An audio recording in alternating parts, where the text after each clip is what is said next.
Zee 24 तास एक पाऊल पुढे। आणि आता बॉलिवूडच्या काही हॅपनिंग न्यूज पाहूया स्पॉट 5 या आमच्या सेगमेंटमधून।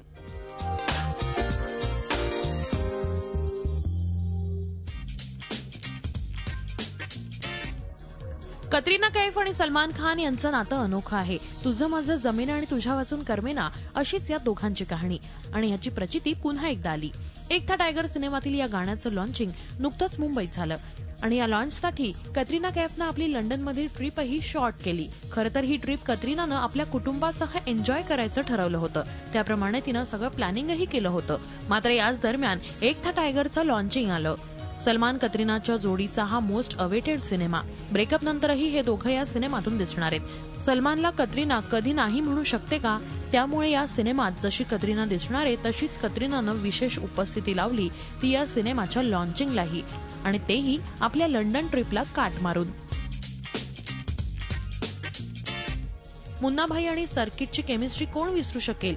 या दोघांनी सिल्वर स्क्रीनवर अक्षरशः धुमाकूळ घातला। या सिनेमाचे 2 पार्ट हिट झाले। संजय दत्तला अरशद वारसीनं अफलातून साथ दिली। आता या सिनेमाचा 3रा भागही येतोय।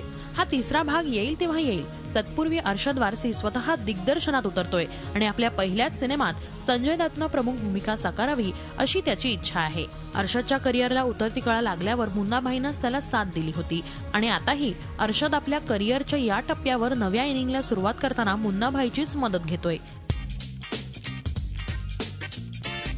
इम्रान खान लवकरच गँगस्टरच्या भूमिकेत दिसणार आहे आणि या सिनेमात इम्रानला साथ देणारे सोनाक्षी सिन्हा। या दोघांची केमिस्ट्री ऑन स्क्रीन चांगली दिसावी यासाठी या दोघांना ऑफ स्क्रीन एकत्र यावं लागतंय। सोनाक्षीला अधिकाधिक जाणून घेण्यासाठी इम्राननं तिच्यासह अधिक वेळ घालवावा असं दिग्दर्शक मिलन लुथरिया याला वाटतंय। हे दोघे ऑन स्क्रीन जुने मित्र वाटावेत अशी स्क्रिप्टची डिमांड आहे आणि यासाठी मिलन हा सारा खटाटोप करतोय। या सिनेमाआधी या दोघांची फारशी भेटही झाली नाही, मात्र या सिनेमाच्या निमित्तानं या दोघांच्या भेटीगाठी वाढतायत। हे सारं काही आपण आपल्या भूमिकेसाठी करत असल्याचं या दोघांनीही स्पष्ट केलंय। रजनीकांत यांचा महत्वाकांक्षी सिनेमा कोच्चा डायन लवकरच प्रेक्षकांच्या भेटीला येणार आहे। या बिग बजेट सिनेमासाठी रजनीकांत यांच्या टीमनं बिग प्लॅन देखील केलेत। या सिनेमाचं म्युझिक लॉन्च टोकियोला करणार असल्याचं बोललं जातंय।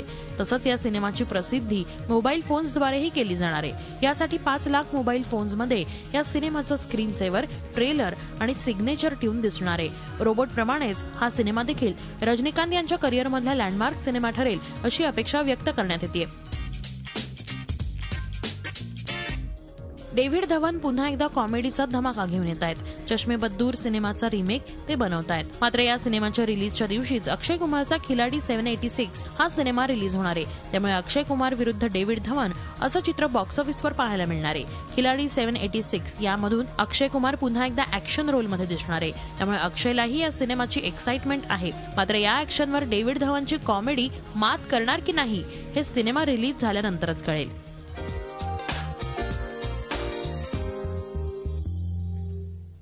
झी 24 तास एक पाऊल पुढे।